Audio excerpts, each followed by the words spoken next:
സാവു പിന്നെ 3 മണിയായപ്പോഴത്തേനും വിളിച്ചു. 3 മണിയായപ്പോൾ വിളിച്ചപ്പോഴത്തേനും വേറൊരാളെ ഫോൺ എടുത്തത്. ആ പുള്ളി സാവുവിനോട് പറഞ്ഞു ഇപ്പം ഞാൻ ഒരാളുടെ കൊടുക്കാന്ന് പറഞ്ഞു. അതായത് VR സജിയുടെയിലാണ് കൊടുത്തത്. അപ്പോഴാണ് ആ ഭീഷണി സന്ദേശം വന്നത്.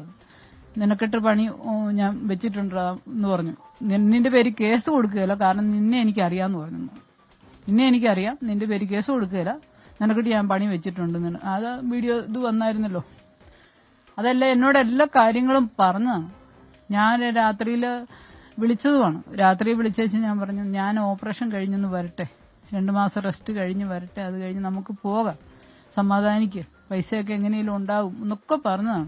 അപ്പൊ എന്നോട് പറഞ്ഞു നമ്മളൊരു ട്രാപ്പിൽ പെട്ടുപോയി, ഇനി ആ പൈസയും കിട്ടുകയില്ല, നമുക്ക് ജോയ് സാറിനെ പോയി കാണാന്ന് പറഞ്ഞു. ജോയ് വെട്ടിക്കുഴി സാറിനെ കാണാന്ന് പറഞ്ഞു.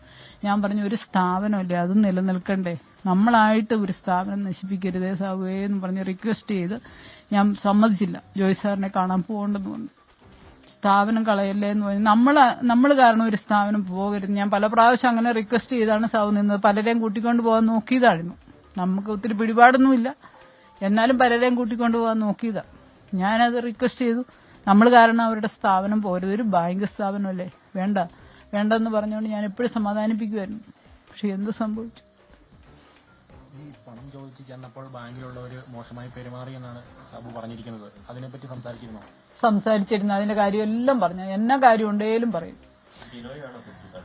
ബിനോയിയെ പിടിച്ചള്ളിയെന്ന് പറഞ്ഞു, ബോടാ പുല്ലെന്ന് പറഞ്ഞെന്ന് പറഞ്ഞു. അത് കഴിഞ്ഞ് ഇവര് കേക്കും ഇതൊക്കെ ആയിട്ട് വണ്ടിയിൽ പോന്നു. അന്ന് അവിടെ ഇനിയിപ്പം ഞങ്ങൾക്ക് കിട്ടാനുള്ള ഒരു 14.5 ലക്ഷം രൂപ അതിന്റെ പലിശ.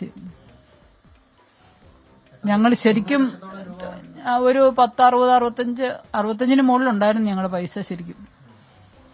ഇപ്പം സ്ഥലം മേടിച്ചതിന് തന്നെ ഒരു 40 ലക്ഷം രൂപയോളം ആയി. കാരണം നിർബന്ധിച്ചെന്ന് പറഞ്ഞാൽ നമ്മുടെ അടുത്തൊരു കൂട്ടുകാരി ഉണ്ടായിരുന്നു എന്റെ. അപ്പൊ സാബു എപ്പോഴും പറയും നീ പൈസ അവിടെ കൊണ്ട് ഇടണോടി എന്ന് എപ്പോഴും ചോദിക്കുമായിരുന്നു. അപ്പൊ ഞാൻ പറയും സന്ധ്യയൊക്കെ പറഞ്ഞല്ലേ, നല്ല കൊച്ചല്ലേ, അങ്ങനെ പറഞ്ഞത് കൊണ്ടാണ് സന്ധ്യയിൽ എനിക്ക് വിശ്വാസം. സന്ധ്യയൊക്കെ ഇനി 8 വർഷം കൂടി ഉണ്ട്, അവരുള്ളിടത്തോളം കാലം പേടിക്കേണ്ടത് ഞാൻ എപ്പോഴും പറയുമായിരുന്നു. അത് ഞങ്ങൾ സ്ഥലം മേടിച്ചു കഴിഞ്ഞപ്പം ഞങ്ങൾ പറഞ്ഞു ഞങ്ങളുടെ പൈസ എത്രയും പെട്ടെന്ന് തരണം. നമുക്ക് പന്തികേട് മനസ്സിലായി. കാരണം പൈസ കിട്ടാൻ ഭയങ്കര ബുദ്ധിമുട്ട്. ഞങ്ങൾ അതുപോലെ കരഞ്ഞും കൂകി ഞങ്ങൾക്ക് പറ്റത്തില്ല. ഇവിടുത്തെ അമ്മച്ചിയൊക്കെ കിടന്ന കിടപ്പിലെ അവസ്ഥയിലാണ്. ഞങ്ങൾക്ക് എന്നും പോകാൻ പറ്റത്തില്ല. ഞാൻ പറഞ്ഞു ഞാൻ അവിടെ വന്ന് മണിക്കൂറുകൾ ഇരിക്കാൻ ഞങ്ങൾക്ക് പറ്റത്തില്ലെന്ന് പറഞ്ഞു. അത് കഴിഞ്ഞപ്പോഴാണ് അവര് ബോർഡ് മെമ്പേഴ്സ് മീറ്റിംഗ് കൂടിയിട്ട് പറഞ്ഞു 5 ലക്ഷം രൂപ വെച്ച് മാസം തന്നേക്കാന്ന് പറഞ്ഞു. 5 ലക്ഷം രൂപ വെച്ച് ഒരു മാസം പോലും തന്നില്ല. പിറ്റേ മാസം ചെന്നപ്പം പറഞ്ഞു അത് നടക്കുകയില്ല, 5 ലക്ഷം രൂപ ഇപ്പില്ല, ലോണായിട്ട് മൊത്തം പുറത്ത് കിടക്കാണ്, ഒന്നും പിരിഞ്ഞു വരുന്നില്ല, അതാണ് കാരണമെന്ന് പറഞ്ഞു. അത് കഴിഞ്ഞ് അവർ പെട്ടെന്ന് ബോർഡ് മെമ്പേഴ്സ് കൂടി കഴിഞ്ഞ് പറഞ്ഞു 3 ലക്ഷം രൂപ വെച്ച് തന്നേക്കാന്ന് പറഞ്ഞു. നിങ്ങളുടെ ക്ലിയർ ആക്കിയേക്കാം, ഒരു വർഷം കൊണ്ട് ഞങ്ങൾ ഓടിയെടുത്താണേലും ക്ലിയർ ആക്കിയേക്കാന്ന് പറഞ്ഞു. 3 ലക്ഷം രൂപ വെച്ച് തന്നേക്കാന്ന് പറഞ്ഞു വിട്ടു.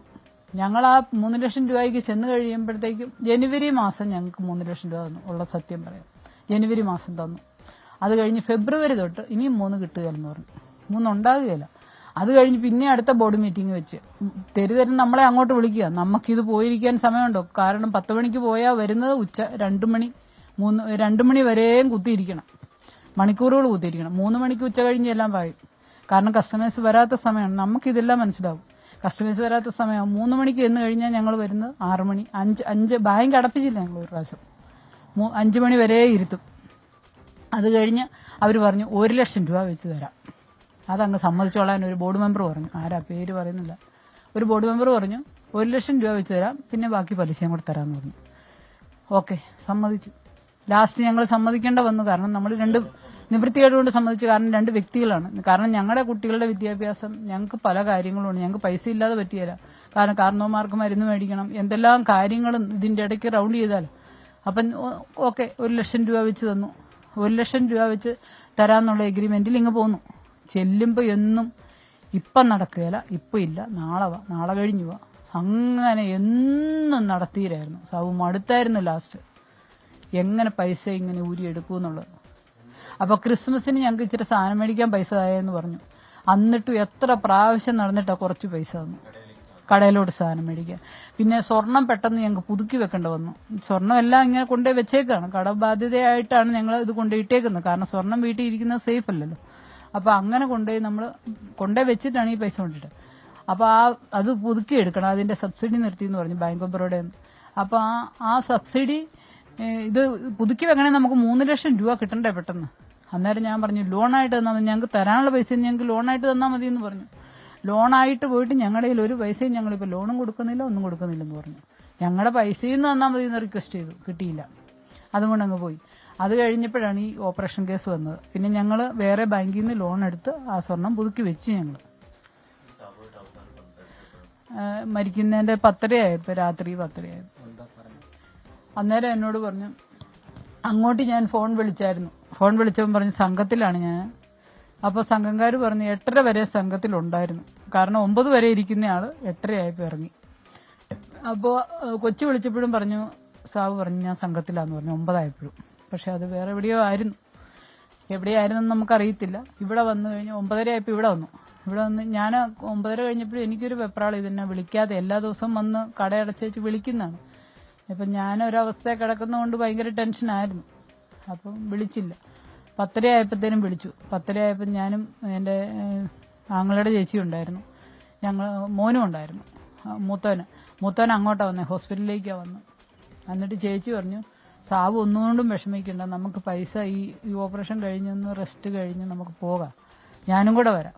ഞാൻ സംസാരിച്ചു നോക്കാന്നേ, നമുക്ക് നമ്മളിട്ട പൈസയാണല്ലോ, നമുക്കൊരിക്കലും കിട്ടാതെ വരികയല്ല, സാബു അതിനെക്കുറിച്ച് ഓർത്ത് വിഷമിക്കണമെന്ന്. അന്നേരം സാബു പറഞ്ഞത് ഞാനൊരു ട്രാപ്പിൽ പെട്ടുപോയി ചേച്ചി, എന്നെ ഭീഷണിപ്പെടുത്തി എനിക്ക് കാണിച്ചു തരാമെന്നാ പറഞ്ഞേക്കുന്നതെന്ന് പറഞ്ഞു. ഭയങ്കര വിഷമത്തിലായിരുന്നു. അന്നേരം ഞാൻ പറഞ്ഞു ഒന്നുകൊണ്ടും വിഷമിക്കേണ്ട, അന്നേരമാണ് ജോയ് സാറിനെ പോയി കാണാടി എന്നൊക്കെ എന്നോട് പറഞ്ഞു. ഞാൻ പറഞ്ഞു ഒരു സ്ഥാപനം നിലനിൽക്കേണ്ടതല്ലേ, പലരറിഞ്ഞു കഴിഞ്ഞാൽ അത് പ്രശ്നമല്ലേ.